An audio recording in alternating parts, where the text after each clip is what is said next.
Bonjour à tous et bienvenue au CRI, au Centre de recherche interdisciplinaire, pour la deuxième séance de séminaire de recherche sur l'éducation par la recherche. Et nous avons le plaisir aujourd'hui d'accueillir Cindy De Smet, Margarida Romero, Marc-André Girard. Alors je me suis positionnée à côté de Cindy pour profiter de son micro, de notre proximité physique devant vous. Pour contextualiser l'objet de ce séminaire, vous savez que le CRI développe depuis 2013 le programme S'aventurier École de la recherche à destination des publics scolaires de la maternelle jusqu'à la terminale, selon 3 axes d'action. L'action pédagogique, à savoir des projets dans les classes, des ateliers expérimentaux périscolaires. Deuxième axe, la formation et le développement professionnel des enseignants. Et le troisième axe, des travaux de recherche et des études. L'objet commun au CRI, de la maternelle jusqu'à l'université et le lifelong learning, c'est l'éducation par la recherche. Néanmoins, ce concept reste indéterminé. Il a de nombreuses filiations dans la littérature, dans les pratiques, dans les expérimentations qui se font tant en France qu'à l'international. Et nous sommes engagés, que ce soit au niveau de l'enseignement supérieur au CRI ou de l'enseignement et de l'innovation pédagogique dans le scolaire, d'essayer de voir dans une démarche réellement de sciences participatives, de collecter et de donner une harmonie, un cadre à toutes les intuitions, la diversité des pratiques pédagogiques, la diversité des pratiques de classe, d'enseignement dans le supérieur, de formation, mais également dans la littérature, dans l'apport de ce qui se fait aujourd'hui aussi en recherche, parce que notre objectif, en fin de cette année, est de produire la première version, si j'ose dire, de ce que nous appelons le livre blanc de l'éducation par la recherche, qui sera en 2 parties, une partie de cadrage théorique et une partie vraiment de reflet de ce qui se fait pour de vrai, comment c'est approprié, comment cela se traduit sur le terrain. La première séance de ce séminaire était assurée par André Tricot. Pourquoi on a choisi André en premier? Parce qu'il allait nous donner un panorama général sur les manières d'appréhender les dispositifs pédagogiques, quels qu'ils soient. Aujourd'hui, nous faisons un focus particulier avec nos 3 invités sur les thèmes de la créativité dans des environnements d'apprentissage numérique. La spécificité de nos 3 intervenants, c'est qu'ils vont nous donner sur le même objet 3 éclairages différents. On va commencer avec Margarida Romero, professeure des universités à l'Université de Nice, l'ESP, le labo Linné, qui va aborder 15 idées autour de la créativité et du numérique dans l'éducation.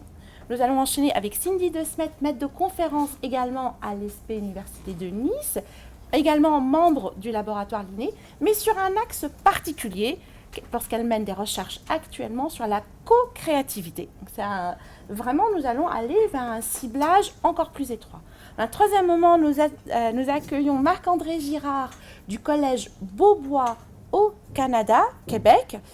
Ce collège a la spécificité d'avoir développé un espace pour les élèves et les enseignants, un espace appelé la fabrique numérique du Collège Beaubois, la fabrique Beaubois, et où les usages des élèves sont exercés face à des défis numériques, techniques, où ils vont pouvoir déployer ce qui est attendu ou espéré en créativité numérique.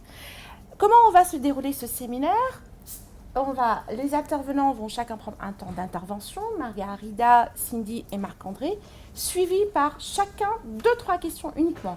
À la fin, nous ouvrons un débat et une discussion générale. Merci beaucoup et je vous laisse la parole. Ok, merci beaucoup Ange. Donc c'est un plaisir d'être avec vous. Donc depuis qu'on a rencontré Ange, qu'on suit François Tadei sur Twitter, on s'est dit il y a beaucoup d'espoir pour faire pour que l'éducation change. Donc c'est quelque chose qui nous tient à cœur, notamment quand on connaît les difficultés, mais aussi les solutions rapides qui parfois sont données à ces difficultés. Donc pour ceux qui suivent les actualités en éducation, il y a eu quelques résultats sur la compréhension de lecture, mais aussi quelque chose de vraiment très rapide, de la méthode agile extrême, qui a été une solution sur une dictée par jour. Okay. Qui sont ceux parmi vous qui pensent que c'est une décision éclairée par la recherche? Ok, il y a quelques rigolades. Ok, c'est une décision en tout cas rapide, mais est-ce qu'une dictée, c'est une activité qui nous permet réellement de développer la compréhension lectrice? Là, il y a quand même quelques personnes qui tournent à la tête. Ok. Ok. Donc, si on est là aujourd'hui et qu'on est très content d'être là, c'est parce qu'on croit énormément à la noblesse et à l'importance des sciences de l'éducation. Normalement, les SP, c'est les endroits les plus pouilleux dans les universités. D'ailleurs, ils n'étaient même pas aux universités avant. Je ne sais pas combien d'entre vous on était à l'ESP, où sont des survivants SP. Est-ce qu'il y en a? UFM, excusez-moi. Ou École normale supérieure, ou je ne sais pas combien de fois il a changé de nom. Ok, il y a des survivants de UFM, SP ou autres. Ok, qui parmi vous, vous êtes des enseignants, peu importe les niveaux? Ok, super. Combien parmi vous, enseignants, chercheurs? Combien parmi vous, chercheurs? Genre, je ne fais pas d'enseignement. Ok, qui avait un rôle différent, et dites-moi quel est votre rôle. Donc, oui. Inspectrice, ok, donc vous êtes en éducation, on vous craint, vous êtes un ami pédagogique, vous inspectez, ok. Ouais. En tout cas, c'est très bien parce qu'on a appris, en fait, quand on accueille les T1, T2, T3. Moi, je ne savais pas qu'est-ce que c'était il y a quelques semaines. Donc, ce sont les néotites. J'ai appris ces mots dans Jean Sour. C'est les néotitulaires. Donc, c'est les personnes qui ont pris une formation, une micro-formation au métier d'enseignant à l'UFM ou à l'ESP deviennent des titulaires. Donc, ces personnes-là, par la suite, voilà, ils se font inspecter et puis parfois ils se craignent beaucoup leur inspection parce que l'inspection a tellement de pouvoir que quand ça se passe bien, on peut aller jusqu'à la Lune, mais quand ça se passe mal, voilà, ça permet même pas de décoller des chaussettes. Hein, donc, je ne sais pas vous comment vous vous situez, de quel côté? Bien, forcément. Ouais, des côtés bons. D'autres personnes qui ne seraient pas inspecteurs, enseignants, chercheurs ou autres? Moi, je suis formatrice plutôt dans le secteur de l'éducation populaire. Éducation populaire, ah, excellent. Donc, c'est super. Tout le monde est un petit peu en éducation. Donc, tout le monde est en éducation. Finalement, tout le monde est concerné par la question qu'est-ce qu'apprendre et comment on peut apprendre et comment on pourrait mieux apprendre. Okay? Et pour répondre à ces questions-là, nous, on croit beaucoup à la recherche. Et en sciences de l'éducation, justement, il y a eu un manque de culture de recherche au cours de ces dernières années. Et c'est important que, justement, peut-être on dépolitise certaines décisions qui sont des décisions qui concernent beaucoup d'enfants et qui nécessiteraient justement donc, des réponses qui soient éclairées par une science participative comme celle des sciences de l'éducation, c'est-à-dire une science qui tient compte à la fois des environnements et des contextes, mais aussi des recherches qui sont faites sous des approches très différentes. Il y a peut-être certains d'entre vous qui sont plus quanti, okay. D'autres qui sont plus quali, okay. D'autres autres qui sont mixtes ou qui sont plutôt opportunistes selon les types d'objets de recherche. Okay. Voilà, il y a beaucoup de manières de faire de la recherche en éducation et je pense qu'on est face à un objet qui est tellement complexe et qu'on doit reconnaître dans sa complexité qu'il n'est pas question non plus de classer. Donc on avait besoin vraiment de travailler ensemble pour qu'en éducation, on puisse vraiment donner des bonnes réponses à des questions qui sont très, très complexes. Donc pour ça, c'est un... excusez. C'est pour ça que c'est un grand merci donc, à Ange, à François donc, et à toutes les personnes du CRI de nous avoir invités. Donc mon accent, je ne sais pas s'il y en a qui devinent d'où il vient. J'ai un accent d'Espagne, de base espagnol. Voilà. Voilà. Mais auparavant, j'ai eu la chance de collaborer avec Marc-André donc, au Québec. Donc j'étais à la Faculté des sciences de l'éducation à l'Université Laval, à Québec. Et auparavant, je faisais la même chose à la faculté des sciences de l'éducation à Barcelone. Donc, revenons à nos oignons. Et donc, je vais vous placer dans les futurs, justement parce que les futurs est un territoire magnifique dans lequel on peut imaginer des choses différentes, même qui n'arriveront pas. Et donc, nous allons aller à Antibes. Tout le monde situe Antibes? OK, il y en a même peut-être qui sont allés se baigner. OK. Oups, j'ai perdu le micro. OK, donc à quoi ressemble la ville en 2317? Ça, c'est des questions qu'on a posées à des enfants. Ah, OK, et des enfants, justement, se sont dit, peut-être le niveau de la mer a augmenté tellement qu'il va falloir construire des maisons en pilonis. Il va falloir peut-être repenser les systèmes de communication. Il y a plein de choses, OK? Ça donne lieu à beaucoup d'hypothèses et il y a toutes ces études prospectives qui sont si intéressantes. Qui sont les parents de Viviane et de Victor et quel est leur métier? Il y a la question de est-ce qu'on est en train de vivre ou pas une 4e révolution avec les numériques? Est-ce que réellement, doit-on croire à ces rapports qui nous annoncent que, voilà, une partie des emplois, je ne sais pas si Marc-André disait 43%? 45% d'ici 2055 au 45% des emplois au Canada risquent l'automatisation. Mais très bonne nouvelle, si on regarde les travaux de Florida, qui est un économiste qui fait plein de statistiques sur quels sont les métiers avec plus de risques d'automatisation. Savez-vous l'un des métiers qui a le moins de risques d'automatisation? Waouh, voilà, c'est l'enseignement, et notamment l'enseignement primaire et préscolaire, qui va donner ces petits choux à des machines robotisées qui pourraient bugger à un moment donné, moi pas. Donc, on est dans un métier d'avenir. Donc, un jour, l'ESPE, ça sera l'endroit où on va se battre pour aller, pour rentrer là-dedans. Comment apprennent Viviane et Victor? Est-ce que vous pensez que leur cerveau a changé? Ou elle est même qu'il y a des millénaires? Donc, peut-être pas. Peut-être ce qui a changé, c'est l'environnement, la quantité d'informations qu'ils reçoivent, les types de nourriture qu'ils ingurgitent, est-ce qu'ils sont en intoxication d'écran et de sucre? Ça, ce sont des questions qu'ils doivent nous se poser.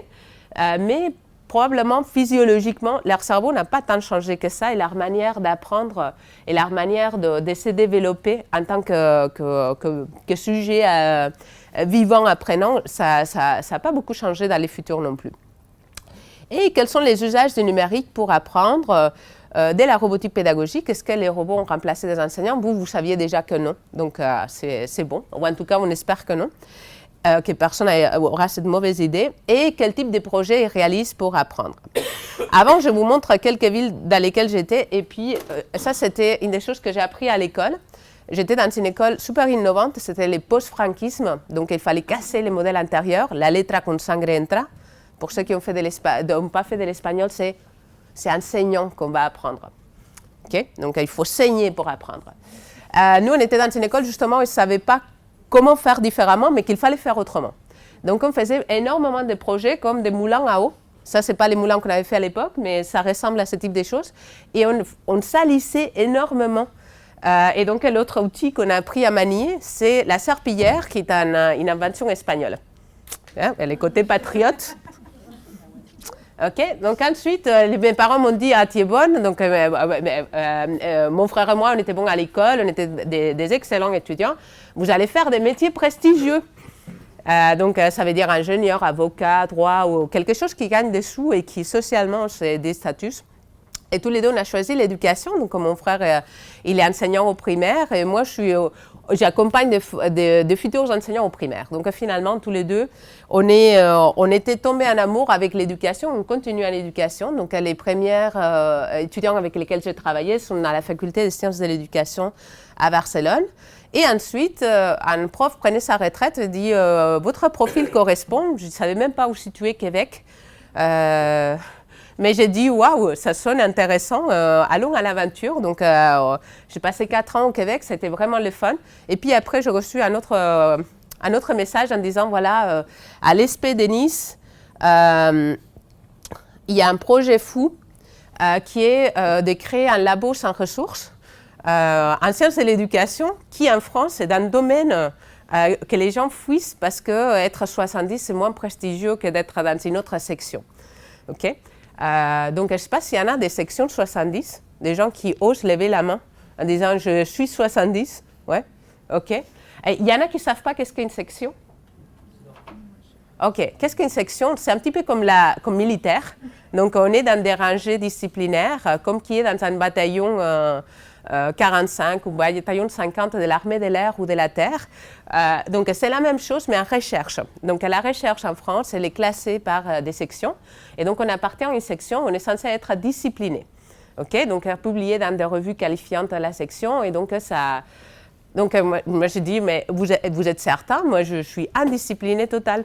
Donc, je risque de ne pas... Donc, elle m'a dit, bon, pour le moment, on est content. Donc, je dis, OK, comme vous ne serez pas content, vous mettez de côté. Il y a beaucoup de gens qui sont un petit peu de côté, tranquilles, dans un coin dans les universités. Donc, pour le moment, on est des indisciplinés avec Cindy et d'autres collègues à l'ESP de Nice. Donc, on a créé le laboratoire d'innovation numérique pour l'éducation, LIN, qui, par son nom, laisse penser qu'on est des technophiles, qu'on veut tout résoudre les problèmes de l'éducation par le numérique, mais au contraire, on est vraiment des technocritiques. Donc, on demande aux étudiants, aux futurs enseignants, si jamais vous intégrez le numérique, démontrez-nous ou expliquez-nous par la recherche ou par des éléments qui fassent sens, pourquoi cet usage du numérique apporterait quelque chose qui ne peut pas apporter un papier-crayon. Okay? Donc, justement, un des aspects qu'on travaille le plus, c'est l'esprit critique et penser à comment le numérique n'est pas simplement qu'un outil pour consommer des contenus déjà tout faits, des manuels numérisés ou des ressources éducatives numériques qui est un nom pompeux et qui finalement, c'est des ressources dans lesquelles la connaissance est emboîtée, cannée, et sur laquelle l'élève ne peut que consommer ce qui est fait. Donc, malgré les noms, ne vous trompez pas, on n'est pas des technophiles. On collabore avec, on est très content, on peut dire maintenant qu'on est interdisciplinaire, on a intégré des personnes qui sont dans une école de commerce. Il y en a certains qui vont se dire, mon Dieu, éducation, école de commerce, sacrilège. Mais il y a des gens là-bas qui font des choses en pédagogie qui sont extraordinaires et qui ont aussi des valeurs humanistes. Donc oui, on s'est marié avec les diables. Et aussi, on a intégré les gens pompeux de l'informatique en sciences du numérique de l'INRIA, donc avec lesquels on a le plaisir de collaborer sur des projets comme ClassCode, donc, qui visent l'apprentissage de la programmation créative. On est divisé en deux axes et après, ma collègue Cindy vous présentera l'axe qu'elle dirige, donc Cindy Desmet. Et on a un autre axe sur innovation pédagogique qui est un des aspects sur lesquels vous avez parlé André Tricot auparavant. Donc, on revient à Viviane et Victor. Et premier exercice, donc je vous ai ici fait tout un texte qui est bon en lecture. Pas forcément en compréhension, parce qu'on ne fait que des dictées ici. Est-ce qu'il y a quelqu'un qui est bon en lecture dans la salle? Est-ce que vous voulez lire pour nous? Tout à fait. Oui, OK. Fortement. Très bien. OK. Un moment, où il y a les micros. Où est la chose? Oui, votre nom c'est? Louise. Louise. Donc Louise, on est en Antibes 2317. Et qu'est-ce qui se passe? Mamie Ada accompagne aujourd'hui les jumeaux Viviane et Victor dans leur classe. Dans son panier, elle emmène des shortcakes au gingembre, des myrtilles, quelques Raspberry Pi, des cartes à Dino et quelques tablettes récupérées auprès de ses amis du club Framboise. Parfait. Et maintenant, vous dessinez un autre volontaire, n'est-ce pas? Merci. Avec l'équipe enseignante de la classe, Tamara, Néo et Tom. C'est-à-dire TNT. Mamie Ada va partager ses shortcakes et se mettre à disposition de la classe pour intégrer les micro-ordinateurs, pour contrôler les composantes robotiques des projets des enfants. OK. On change d'accent. Vous voulez un accent québécois? Oui. Dans le cadre des aventuriers des villes, les chercheurs en géomatique Stéphane Roche et Sylvie Daniel sont aussi dans la classe pour accompagner les élèves dans leur démarche de recherche. OK. Donc, tout à l'heure, on faisait les tests avec Ange en disant « Qu'est-ce qui te choque dans la situation ?» Mais bon, vous êtes au CRI, donc il n'y a rien qui choque. Hein, c'est normal, ça c'est une classe habituelle. Et même, elle savait qui était Stéphane Roche en géomatique. Donc, elle s'est dit vraiment, on est chez les outliers en éducation. Est-ce qu'il y en a qui sont choqués par des petites différences, juste les jeux de petites sets différentes? Ok. Les 7 différences entre une classe plus standard, la classe à laquelle vous avez été comme enfant et la situation que vous avez lue là. Déjà, il y a clairement les parents, enfin les grands-parents, enfin, il y a des personnes extérieures à l'équipe pédagogique qui viennent par intégrante. Ensuite, l'équipe enseignante. Il y a une équipe pour toute la classe, un seul enseignant pour toute la classe. Parfait. Enfin, il y a, comment dire, les enfants sont placés directement en démarche de recherche et a priori en programmation. Et puis, il y a aussi pas mal de choses qui viennent de l'extérieur, qui n'ont pas forcément lien avec le cours ou la classe, mais qui sont en partage. Waouh! Vous êtes un côté recherche, côté enseignement, côté enseignante. Waouh! Super. Et vous êtes une aventurière, c'est ça? Oui. Excellent. Merci. Il y a aussi... Il y a aussi la présence de la grand-mère dans la classe. Oui. Elle est là. On évite d'avoir nos grand-mères dans la classe. Oui. Quand vous étiez petit, est-ce que la famille venait dans la classe? Non? Non. Nous, oui. Parce qu'au fait, ça permettait les mercredis, nous on avait école les mercredis, les mercredis c'était la journée où les enseignants travaillaient avec des élèves qui avaient des besoins spécifiques et nous on travaillait avec tous ceux de confiance, donc parents, oncles, tantes, voisines bienveillantes, toute personne qui voulait faire des activités avec des enfants. Et on a fait des trucs géniaux. D'ailleurs, c'est une des choses de laquelle on se rappelle, c'est qu'on a été à l'école. Donc, on avait fait de pointe-croix, on a fait de la couture, on avait fait des losiers. Il y avait même parfois des enseignants qui rattrapaient ces activités pour faire les arrimages au programme. Mais surtout, en fait, c'était ça. On était quand même 30, je ne sais pas combien, en classe.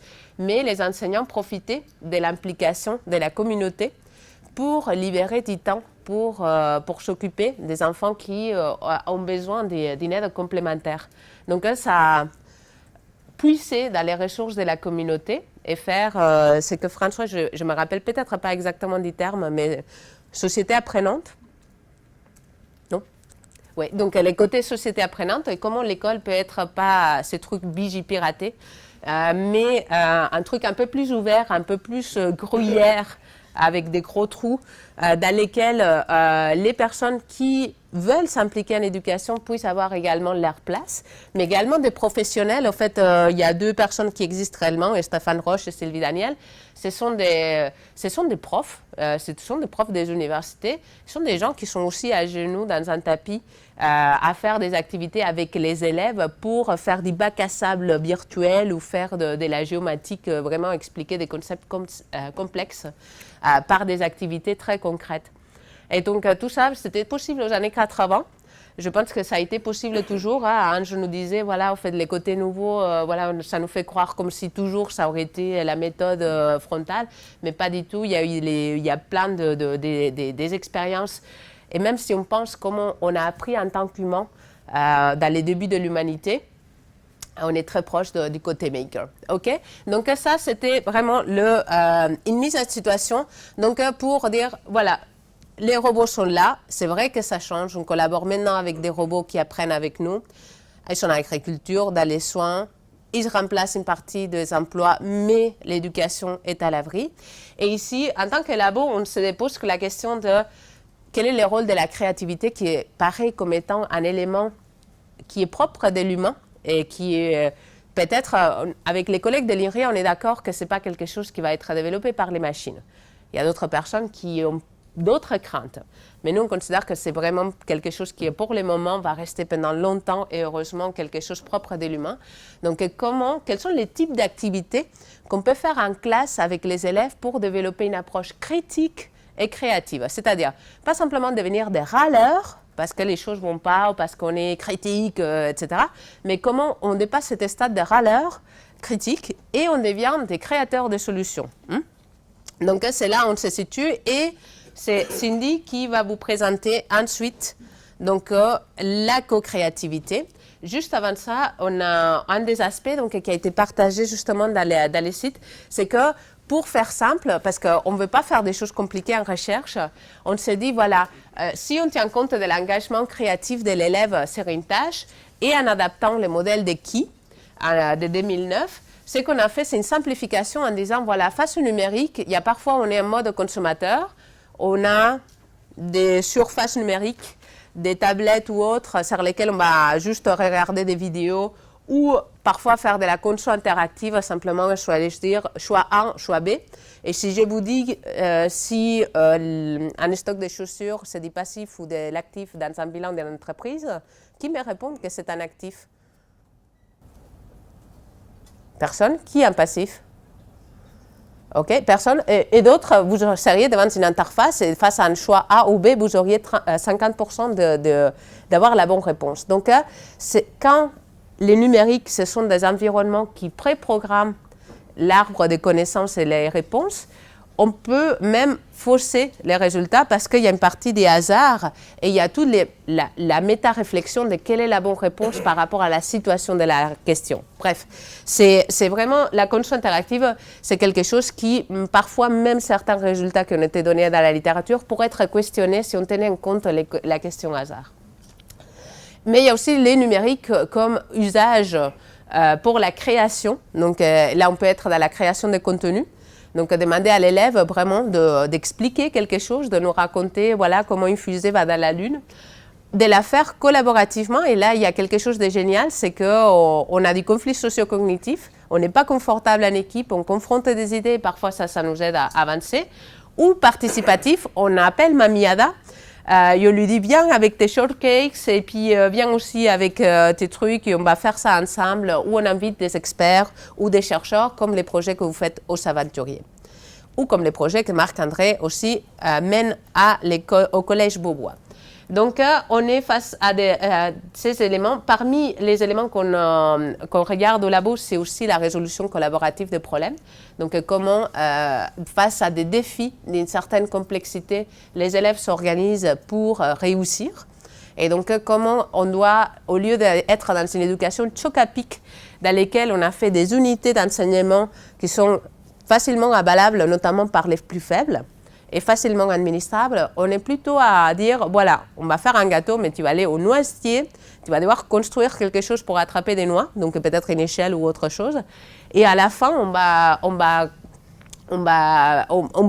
arriver à notre objectif, mais en ayant pris quelque chose de complexe et réel, qui peut-être a nécessité l'engagement de la communauté pour y arriver, et qui a mis l'élève dans une situation dans laquelle il lui a fallu qu'il engage au-delà du mur de la classe pour arriver à la solution. Ça, ce type de problèmes complexes, ce sont les types de problèmes complexes que les robots ne peuvent pas automatiser pour le moment. Et c'est les types de problèmes complexes qu'en tant que société, nous avons actuellement beaucoup de mal à gérer. Donc, il y a beaucoup de problèmes qui deviennent très gros et idiots, mais parce qu'en tant qu'humain, en tant que société, on n'est pas capable de résoudre ces problèmes ensemble. Je pense qu'une des choses que l'école doit permettre aux élèves de faire, c'est apprendre à collaborer ensemble sur des problèmes ultra complexes. Et peut-être, c'est un des éléments que beaucoup de personnes en éducation, on est un petit peu, comment dire, on est dans les côtés idéalistes. Pourquoi pas, en fait, former des citoyens qui vont aller au-delà d'être simplement des personnes qui vont bien faire leur job parce qu'elles ont des consignes, des travaux très cadrés, etc., qui vont s'engager citoyennement, qui vont demander des comptes au numérique quand quelque chose leur est imposé, ou des données sont envoyées à quelque part, ou quelque chose est automatisé de manière qu'ils ne comprennent pas. Donc, des gens qui vont se positionner critiquement en tant que citoyens, mais qui également vont faire partie de la solution en se disant ensemble, et même si je n'ai pas toutes les compétences et toutes les connaissances, je peux arriver à mobiliser les personnes, si différentes soient-elles, pour résoudre ensemble un problème complexe. Voilà, donc je vais laisser la place donc à Cindy et puis Marc-André reviendra sur un des projets sur lesquels on a collaboré aussi avec les Aventuriers, donc qui est l'idée, un projet complexe, donc qui est comment modéliser des villes avec beaucoup de guillemets intelligentes pour mieux vivre ensemble demain. Bonsoir. Je m'appelle Cindy de Smet. J'ai également un accent et je vais faire le même quiz. Je viens d'où? Il faut parler encore un petit peu plus, c'est ça? Oui, c'est ça. Non, pas le Pays-Bas. Je suis née à 20 km de Bruxelles centre-ville en fait, mais c'est le côté flamand. Et là, on parle le flamand. En fait, c'est le néerlandais, mais comme nous n'aimons pas du tout les Hollandais, on ne veut pas dire le néerlandais parce que ça, c'est trop proche du Pays-Bas. C'est pour ça qu'on dit le flamand. J'ai travaillé à l'ESP de Gand depuis 2004.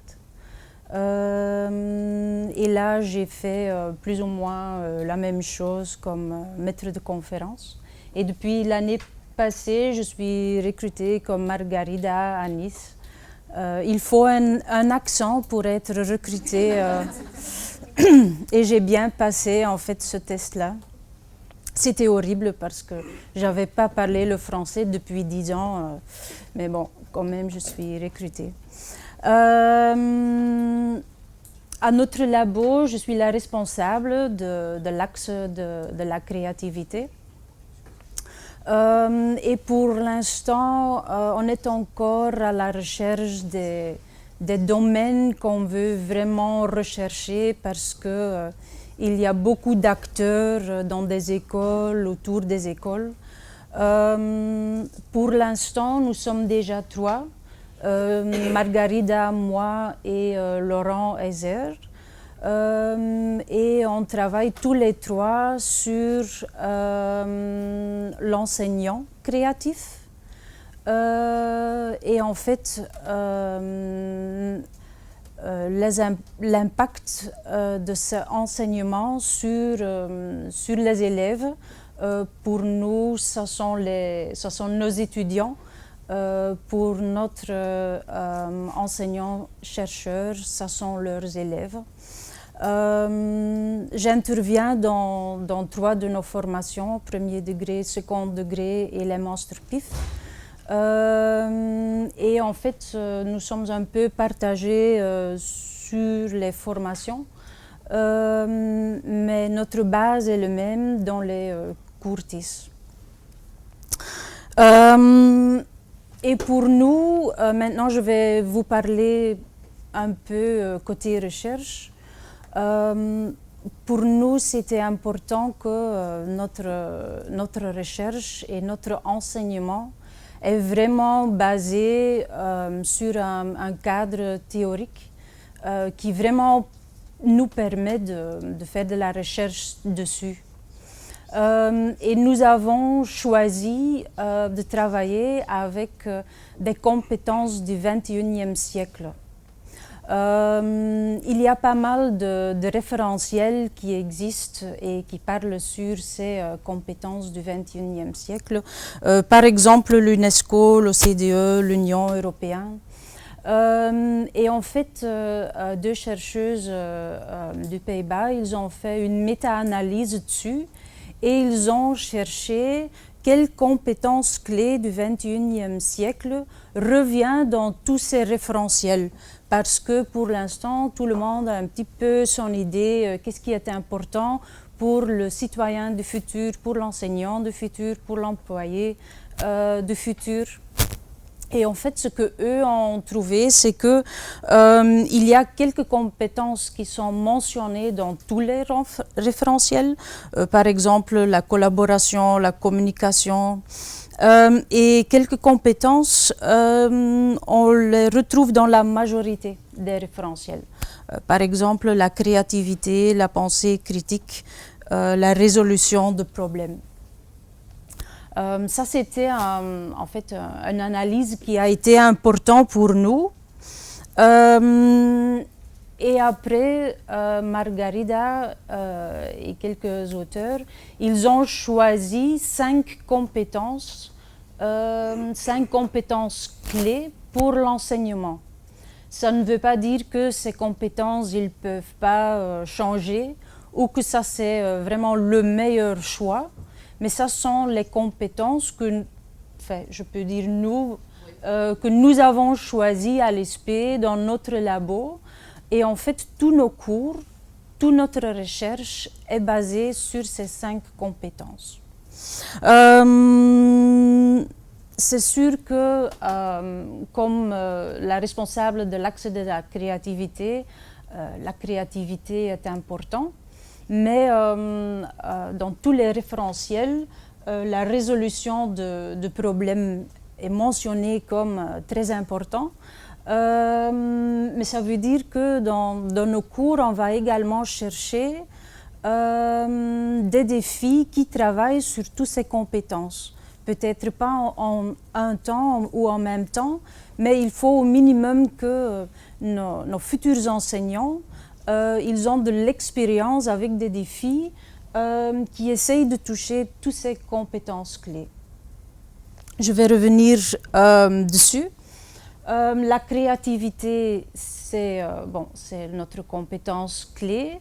Mais la différence entre la créativité dans des travaux des années 70, 80 et en fait nos travaux, c'est que la créativité a été toujours considérée comme une compétence individuelle. Pour nous, c'est vraiment une compétence collaborative. Et ça veut dire que notre recherche va vraiment rechercher la co-créativité. Je reviens dessus après quelques autres slides. Là, vous avez les autres compétences. Par exemple, la pensée informatique. Le jour que nous avons commencé le premier cours avec toutes les disciplines en second degré, nous avons le raconté, voilà. Le premier cours, ça serait sur la pensée informatique. Là, ce qui est important pour nous, c'est qu'eux, ils arrivent à vraiment réfléchir comme il faut dans la programmation. Qu'ils voient par exemple, ah oui, ça c'est un boucle, ou il y a les paramètres. Et comment est-ce que nous avons fait ça? Nous avons invité les gens de classe code avec Thierry Vieilleville de l'INRIA et nous avons joué avec Scratch dans toutes les disciplines en 2e degré. Au début, les étudiants EPS étaient comme « Oh non, la programmation pour moi, pourquoi ?» Les documentalistes, eux, ils étaient les plus choqués, en fait. Mais après 2 heures de programmation, ils ont vu, ah oui, on peut pas seulement jouer avec, mais la programmation, c'est pas assez difficile. Ah oui, et une fois que je comprends la programmation, ah oui, là, je vois que je peux faire ensuite, par exemple, les outils comme Makey, ce sont des petits outils de 50 €. Tu peux les connecter avec ton ordi et après, si tu es dans la musique, quand tu touches un connecteur, ça donne des notes de la musique. Ou tu peux connecter par exemple un sismographe, ça se dit en français? Oui, qui va mesurer plusieurs choses et là ça devient concret pour eux. Ah oui, en fait la programmation a également sa place dans l'enseignement, dans la formation d'un enseignant. Avant de terminer avec la co-créativité, ce n'est pas vraiment facile aujourd'hui de rechercher la créativité et la co-créativité. Et en fait, pour l'instant, nous avons nous basé sur quelques modèles qui existent déjà dans les sciences d'éducation. Par exemple, un modèle qui est très important également pour nous, c'est le modèle de TIPAC. Et le modèle de TIPAC a été créé dans les années 80 À ce moment-là, l'ordinateur n'avait pas encore sa place dans votre maison ni dans l'enseignement. Et c'est en fait, c'était M. Mishra qui a dit, un bon enseignant, ce n'est pas quelqu'un qui connaît seulement le contenu, son discipline. Non, il faut également que tu as une valise pédagogique. Ce n'est pas parce que tu comprends comment jouer le football que tu arrives à l'enseigner. Ce n'est pas parce que tu comprends le maths que tu arrives à enseigner le maths. Ça, c'était la base. Après, avec l'ordinateur et surtout aujourd'hui avec les tablettes, avec les applications, les smartphones, les drones, et on ajoute encore beaucoup des outils. En fait, ce que nous avons vu, c'est que les enseignants, ils manquent les connaissances technologiques. Et ce modèle nous raconte qu'il faut ces 3 connaissances. Il faut toujours adapter ces connaissances cours par cours.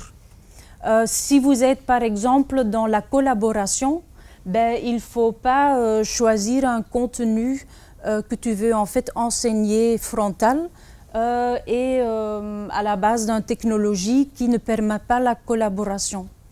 Et au niveau international, c'est considéré comme le problème clé, c'est que les enseignants, ils commencent, oui, comme hier par exemple, mes étudiants en EPS, oui, on veut enseigner avec les drones. Ok, mais qu'est-ce que tu vas faire avec les drones? Et pour ça, pour nous, c'est obligatoire pour nos étudiants dans des cours TIS qu'ils sont toujours obligés de commencer avec leur contenu ou les problématiques. Il ne faut pas toujours que ça peut être des compétences ou n'importe quoi. Et après, il faut réfléchir sur votre valise pédagogique. Et c'est qu'après qu'on dit, OK, et quel outil va avec? C'est exactement ça. Nous ne sommes pas vraiment, notre focus n'est pas sur les outils. Si je retourne, avec le modèle TIPAC, nous avons validé, mais je n'ai pas encore les résultats, un questionnaire du modèle TIPAC. C'est un questionnaire international que nous avons traduit en français et ça nous permet en fait de comparer nos futurs enseignants avec ceux d'autres pays. Je pense que ça nous donne déjà un point de vue. C'est vraiment, on va mesurer où sont nos étudiants en France. Après, nous avons une échelle sur la créativité. C'est une échelle que nous avons adaptée. Nous sommes dans la phase de validation. Alors là, il n'y a pas encore des résultats que je peux vous raconter aujourd'hui. Mais à côté de ça, nous avons également créé une échelle sur la co-créativité. Parce que ce qui nous intéresse également, c'est avec notre approche comme enseignant créatif, on demande toujours à nos étudiants, nos futurs enseignants, de travailler en collaboration et en co-création. Alors tout ce qui s'est produit, c'est toujours en co-créativité. Et ça également, on veut mesurer. Et on est curieux de voir qu'est-ce que ça nous donne. Parce que notre hypothèse, après tout, c'est que la créativité et la co-créativité, ça peut être un levier pour mieux intégrer les outils TIS dans l'enseignement. Ça, c'est notre hypothèse. Bon, une hypothèse, ce n'est pas encore validé, ce n'est pas garanti. Et dans les sciences d'éducation, il y a toujours beaucoup de raisons pourquoi quelque chose fonctionne ou ne fonctionne pas. Mais nous, en fait, notre but pour les années qui viennent, c'est vraiment de rechercher l'aspect créativité, l'aspect co-créativité. Nous sommes à la recherche des sous, comme Margarida l'a dit. Il y a beaucoup des projets européens, j'espère également des projets en France, parce que nous avons beaucoup des angles sur la créativité qu'on veut rechercher, mais il faut également des sous, des personnes pour rechercher ça. À l'ESP, c'était un peu un choc pour nos collègues et même pour nos étudiants, ce qu'on fait avec eux. Mais comme dans toutes les entreprises, dans toutes les écoles, n'importe quelle association, il y a toujours 30% qui sont « ouais, finalement ils sont arrivés », 10% ils sont vraiment comme « non, moi je ne veux pas ». Et les autres, ils sont comme « oui, on verra ce qui se passe ». Mais ce qu'on voit déjà, c'est que notre approche, ça parle vraiment. Par exemple, même ou également les dames de notre médiathèque, ils sont comme « ah oui, pourquoi pas, nous voudrions en fait devenir des animateurs des jeux sérieux dans notre médiathèque ». Ça veut dire qu'avant, eux, dans leur médiathèque, ils étaient vraiment comme, bon, il y a les livres, il n'y a pas de logiciel, mais maintenant, ils ont déjà de la confiance, comme, oui, pourquoi pas jouer des jeux dans notre médiathèque, pourquoi pas devenir, nous-mêmes, des animateurs. Nous avons d'autres collègues en maths, en beaucoup de disciplines. Par exemple, en EPS, j'étais demandée d'intégrer des jeux sérieux dans l'enseignement. En fait, personne n'a vraiment pensé que nos collègues étaient vraiment dedans également. Mais encore une fois, nous ne sommes pas concentrés sur les outils. Ça veut dire, moi, je ne vais jamais motiver nos étudiants d'utiliser des jeux sérieux quand ça n'a pas sa place. Il faut vraiment qu'eux, ils commencent avec leur contenu et qu'ils maîtrisent les approches pédagogiques. Mais une fois qu'ils ont de la confiance, ils peuvent vraiment... il faut le faire. Et pour ça, dans nos cours TIS, nous avons dit c'est un environnement de sécurité. On veut vraiment vous motiver d'essayer. Et si à la fin de ces cours, vous nous parlez et vous dites, bon, ça n'a pas marché, pour nous c'est très bon. Parce qu'il faut qu'il y ait un parcours d'apprentissage et qu'à la fin, tu peux dire, peut-être ce n'était pas l'approche qui marche. Pour eux, c'est également difficile parce que la créativité, ça demande des consignes pas trop strictes. Mais il ne faut également pas aller dans des consignes qui sont complètement floues. Et ce n'est pas difficile de trouver vraiment la bonne route au milieu où tu laisses la place pour la créativité, mais en même temps que tu vas quand même guider tes enseignants ou tes futurs enseignants.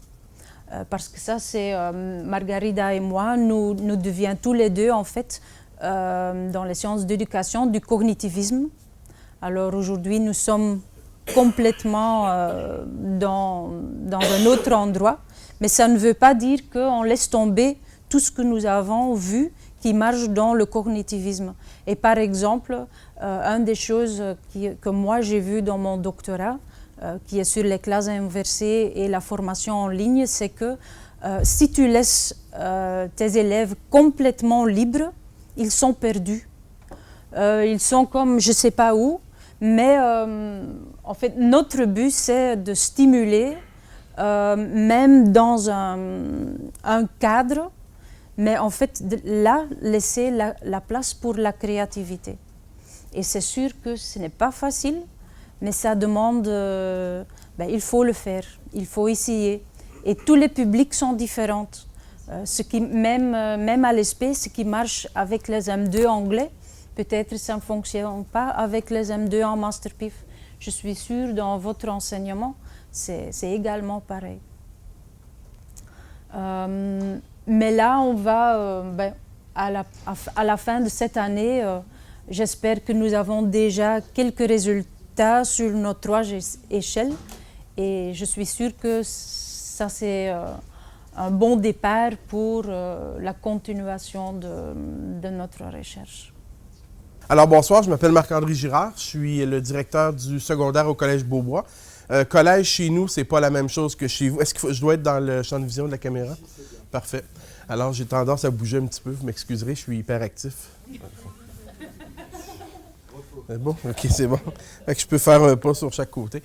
Donc, je suis directeur du secondaire au Collège Beaubois. Le collège, c'est pas la même chose qu'en France. Un collège, c'est une école, tout simplement. Alors, chez nous, on a des élèves qui vont de la maternelle jusqu'à à la dernière année du secondaire.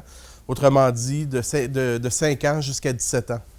Ce sont les élèves qui fréquentent l'école. On a créé, il y a 1 an et quelques mois, la Fabrique Beaubois.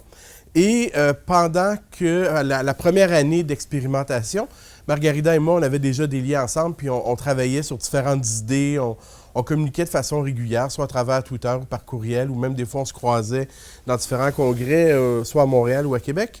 Et à un moment donné, Margarida a communiqué avec moi, je ne me souviens plus exactement comment, elle a dit « On a un projet vraiment extraordinaire qui pourrait très bien aller dans ta fabrique. » C'est le projet de Ville intelligente.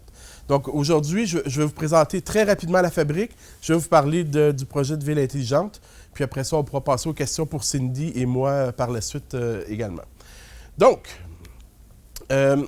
juste pour vous expliquer d'où tout ça vient, on est à la recherche d'un moyen d'essayer de... Au collège, on est une école qui réussit très bien. Nos élèves réussissent bien. On est chanceux. On est dans un... Je vous dirais, on est favorisé. Sauf qu'on remarque qu'on est beaucoup trop théorique. Les cours sont de façon... On parlait de transmission frontale tantôt. Donc, nos cours sont très traditionnels. Nos élèves s'ennuient, les parents s'en plaignent. Et puis, on sait très bien qu'autour, différentes choses sont en train de changer. La société est en mutation. Donc, ça fait partie d'un de mes dossiers de revamper un petit peu la pédagogie et intégrer les technologies de façon intelligente et appropriée en fonction des besoins des élèves, mais aussi de ceux des enseignants. Et à un moment donné, un matin, pendant les vacances, je lis ce rapport-là, qui est le rapport Horizon, qui est publié aux États-Unis à chaque année. À chaque année, il y en a un.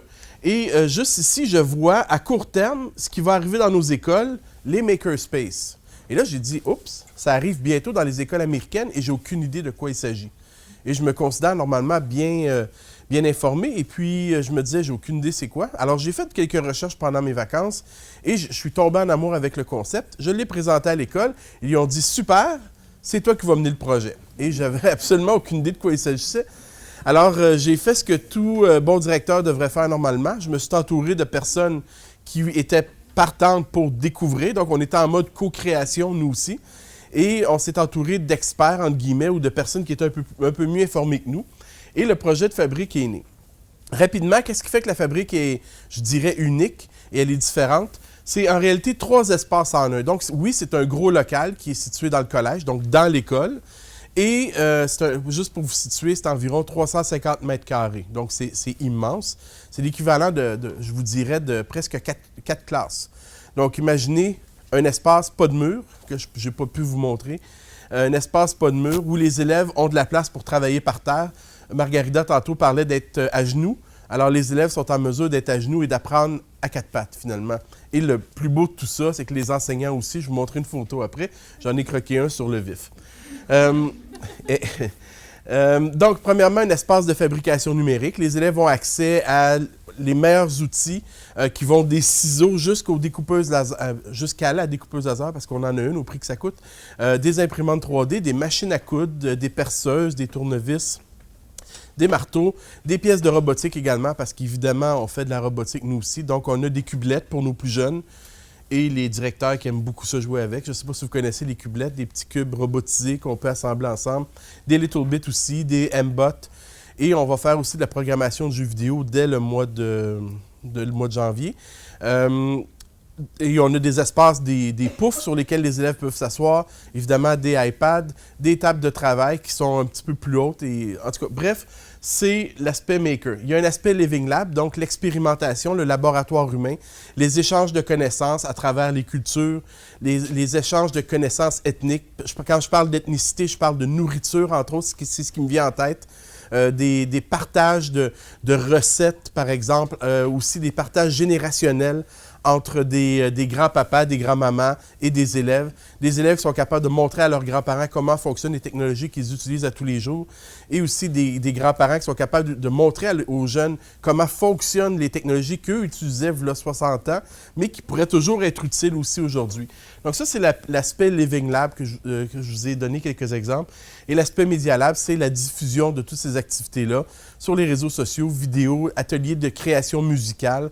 On a acheté, entre autres, un trigger pad. Je ne sais pas si vous connaissez les Ableton Push, une espèce de carré avec plein de boutons. Et on appelle ça un launchpad en réalité.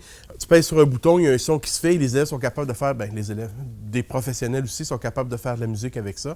Si vous allez voir un spectacle dans les prochains jours, mois, vous allez voir la personne habituellement qui utilise cet instrument-là est en arrière avec des boutons, puis elle tourne des choses, puis elle danse, puis elle a l'air d'avoir beaucoup de plaisir. Donc, c'est ce qu'on a également. Donc, la fabrique ressemble à ça. C'est une photo en 3 dimensions. Vous pouvez voir, l'espace est très, très large. Les tables dans le milieu, les ordinateurs avec des logiciels de création numérique. Par exemple, connexion 3D. Pas connexion, mais plutôt conception 3D. Dessin vectoriel, bien évidemment. Les imprimantes 3D sont à votre gauche. Là. La façon que la photo est faite, c'est un petit peu bizarre. Dans le fond, complètement, on a un autre atelier, un autre laboratoire informatique. Et sur votre droite, vous voyez les tables de travail que je vais vous montrer un petit peu plus tard. Bon, justement, les tables sur lesquelles les élèves peuvent travailler, on a pris soin de pouvoir trouver des chaises qui étaient ajustables pour permettre à nos plus petits de travailler sur cette table-là et à nos plus vieux également. Ou encore, ils peuvent tout simplement enlever les chaises qui font la majorité du temps pour travailler debout. Donc, en partant, nous, ça nous permet de décloisonner la classe et changer un peu les rangs d'oignons qu'on trouve dans nos écoles au Québec qui sont encore très présentes, où l'élève maintenant peut travailler debout et puis s'asseoir comme il veut. Donc, le projet de Smart City Maker est essentiellement ce que nous, on a fait, de la façon qu'on l'a fait, parce que toutes les écoles que Margarida peut vous parler, on a tous travaillé différemment. Je regardais le projet d'Antibes, c'est différent aussi de ce qu'on a fait. Nous, ce qu'on a fait, on a choisi de faire, c'est d'acheter des tapis qu'on trouve dans des garderies, qu'on met par terre, et les élèves vont tracer un quartier d'une grande métropole à l'échelle, et ce quartier-là va être bonifié avec des immeubles qui vont avoir été soit découpés avec la découpeuse laser, toujours à l'échelle, ou encore fabriqués avec l'imprimante 3D. Ils sont localisés aux bons endroits. Et après ça, les élèves vont colorier des rues dans lesquelles les robots vont pouvoir circuler pour simuler des services publics. Donc ça, c'est ce qu'on a fait. Ça, c'était l'année passée. Cette année, on a décidé d'ajouter une fonction au robot où est-ce qu'ils vont arrêter devant un bâtiment et le robot va être en mesure de parler ou d'expliquer ou de chanter ou d'allumer des lumières pour expliquer c'est quoi exactement le bâtiment en question. Alors, comme je vous expliquais, ça, c'est une classe typique qu'on trouve à la fabrique. Nous avons 36 élèves par classe. Je vous montrerai tantôt, j'ai une vidéo. Et comme vous pouvez voir, vous avez nos profs qui sont là, qui sont à 4 pattes avec les élèves, pas de souliers. Et ça sent les pieds, tout le monde ensemble. Et comme vous pouvez voir aussi, une autre particularité peut-être que vous avez notée, c'est que vous allez voir ici 2 enseignants. Et ce qui est extraordinaire, c'est que nous avons choisi de libérer 2 enseignants à demi-temps de leur tâche d'enseignement pour qu'ils puissent animer la fabrique. Donc, la raison pour laquelle ça a été un succès d'implanter le Smart City Maker, c'est parce que le monsieur qui est ici, qui est de dos, qu'on lui voit les oreilles, lui, c'est un des profs qui est libéré. Donc, quand j'ai reçu le projet, je l'ai envoyé au prof en particulier, mais je l'ai envoyé lui aussi. Donc, si lui était un peu craintif, par exemple, si, je dis bien si, parce que ça n'a pas été le cas, mais il peut également se rabattre sur son collègue qui est ici pour l'aider. Et là, ils n'ont pas travaillé tout le temps à 2 sur ce projet-là, mais au début, ils étaient 2, donc ça donne confiance à l'enseignant à ne pas négliger. Et aussi, ce qui est fantastique, c'est que c'est parti avec un cours, et aujourd'hui, 1 an plus tard, ils sont 3 enseignants à travailler sur le projet. Je vous expliquerai tantôt. C'est ça, j'en aurais été voir le prof d'informatique. Donc, les imprimantes 3D sont là. Le robot ici qui circule et qui se promène à travers les bâtiments.